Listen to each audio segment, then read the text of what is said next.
pagi anak-anak. Pagi, Pak. Ya. Ya. Assalamualaikum warahmatullahi wabarakatuh. Waalaikumsalam warahmatullahi wabarakatuh. Sebelum kita belajar, mari kita berdoa bersama-sama dipimpin oleh ketua. Ketua siapa sini, Mas? Saya, Pak. Oh ya, Mas Wijay. Udah Mas Wijay. Pimpin doanya. Ya, sebelum kita mulai pembelajaran hari ini, marilah kita baca doa terlebih dahulu. Mulai. Bismillahirrahmanirrahim. Raditu billahi rabban wa bil islami dinan wa bi Muhammadin nabiyyan wa rasulan. Rabbi zidna ilma warzuqna fahma. Amin ya rabbal alamin. Baik. Sebelum kita mulai belajarnya, saya absen dulu. Apakah masuk semua? Ada yang nggak masuk, Pak? Siapa? Pak Ijo. Iqbal sama itu, Pak. Pak Ijo, Pak. Iya, Pak. Ya. Ya absen dulu, saya absen dulu ya. Ya. Absen dulu. Hadi Wijaya. Hadir, Pak. Oke. Nurdiana. Iya, iya, Pak. Oke. Sohib. Hadir, Pak. Oke, mantap. Mbak Fajri. Ada, Pak. Oke, kayaknya lemes amat. Mbak Fajri ini. Terus makan apa? Terus makan pare.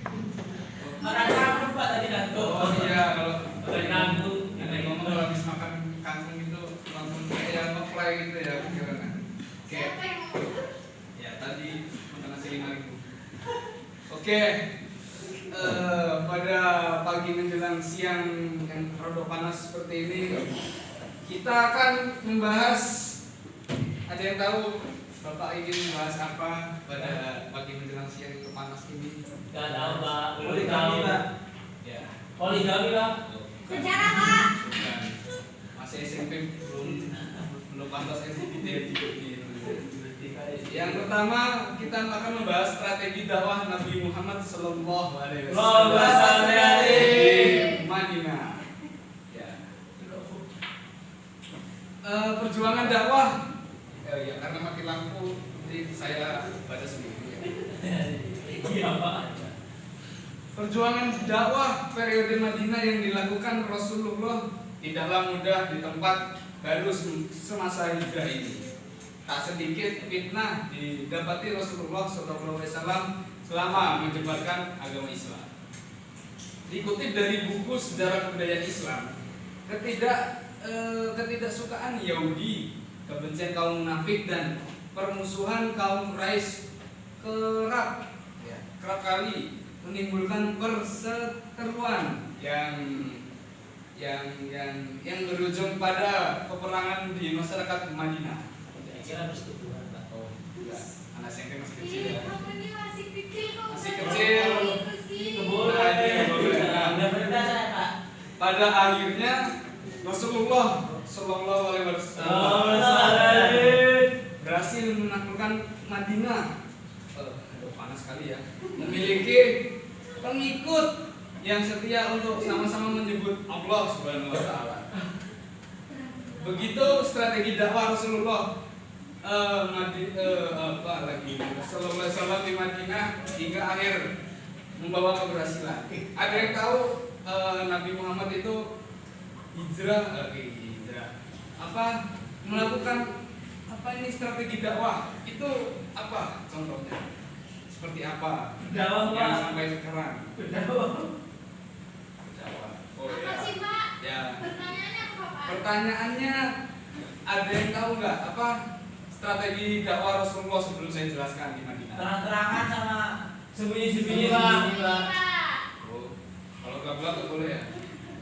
Enggak tahu. Ya intinya seperti itu. Gimana, Bapak ini? Yang pertama kita akan membahas strategi dakwah Rasulullah di Madinah. Yang pertama membangun masjid sebagai pusat kegiatan dakwah. Serius. Rasulullah Sallallahu Alaihi Wasallam membangun 2 masjid yang dijadikan pusat kegiatan dakwah di Madinah. Nah, ada yang tahu masjid yang di Madinah yang dibangun oleh Rasulullah?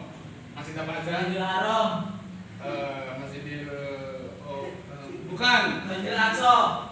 Bukan juga. Ya kalau nggak tahu ya. Saya lanjut. Tebak-tebakan. Yaitu yang pertama Masjid Kuba yang dibangun pada saat kedatangannya pertama. Izin dulu kawan. Oh iya, izin kamar mandi ya.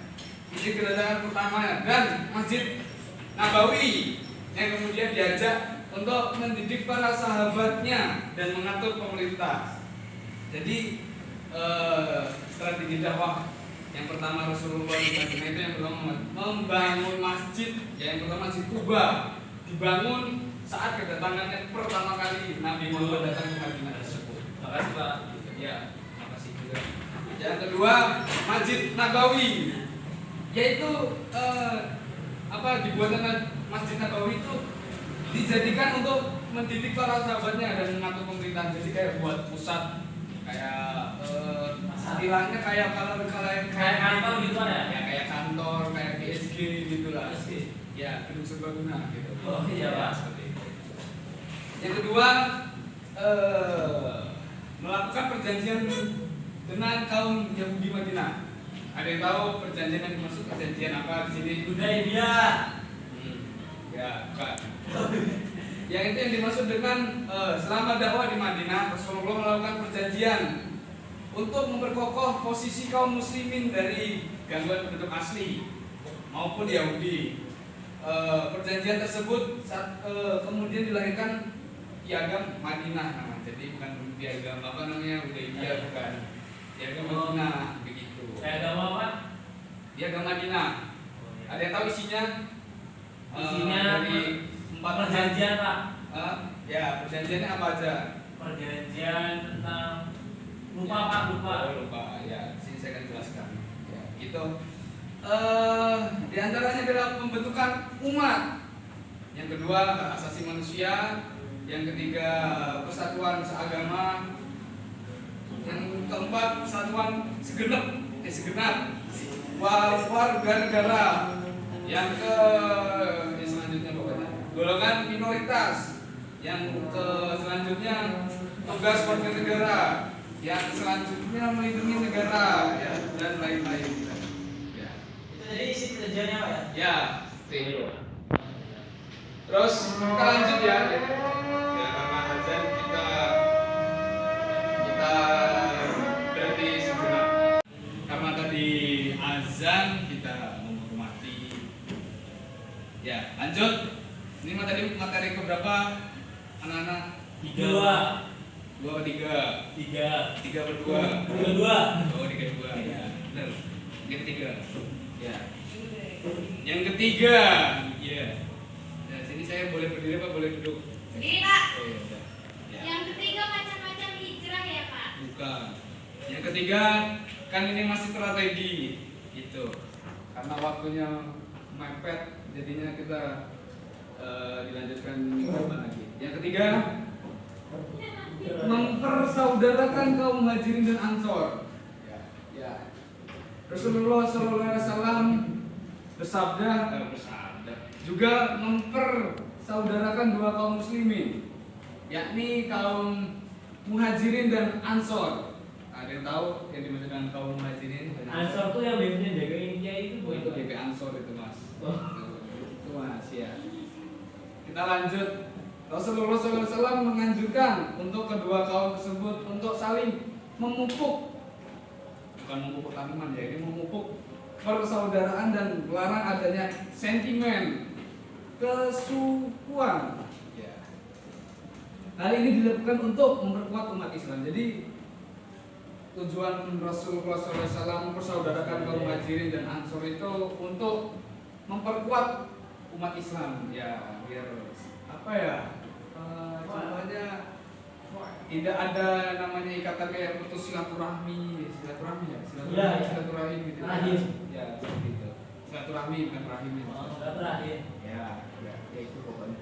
Ya lanjut karena waktu sudah mau pulang ya. Ya. Ya Pak, udah panas Pak. Ya, makanya itu saya Waktunya mempercepat. ditungguin Pak. Ya, yang keempat, membangun ekonomi rakyat dengan mendirikan pasar. Bukan pasar Jono ya. Kalau pasar Jono bukan pasar saya. Ya, yang lanjut, Rasulullah SAW mendirikan pasar yang tidak jauh dari Masjid Nabawi untuk membangun perekonomian rakyat. Namanya Pasar Jono Pak. Ya, bukan. Ini pasar, Bapak Jono bapak saya, Mas. Oh, Ya, Pak. ya.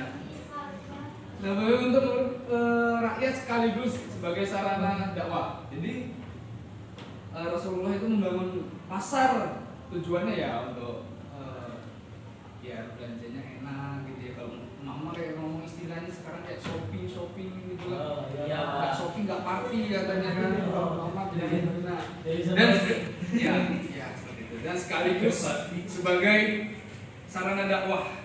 Oh iya Pak. Ya. Jadi salah dakwahnya itu di perdagangan juga ya. Ya boleh, mau di perdagangan, mau kayak Nggak tahu Nabi Muhammad Pak yang ditanyain Pak. iya. Di materi kita yang sekarang dijelaskan sebagai sarana dakwah juga. Oh iya Pak. Iya Pak. Ya, lanjut. Pasar ini dibangun untuk mendidik umat dalam mengatur roda perekonomian yang adil berdasarkan ajaran Islam. Pasar yang dibangun Rasulullah di Madinah ini kemudian menjadi jantung perekonomian negara Islam yang utama.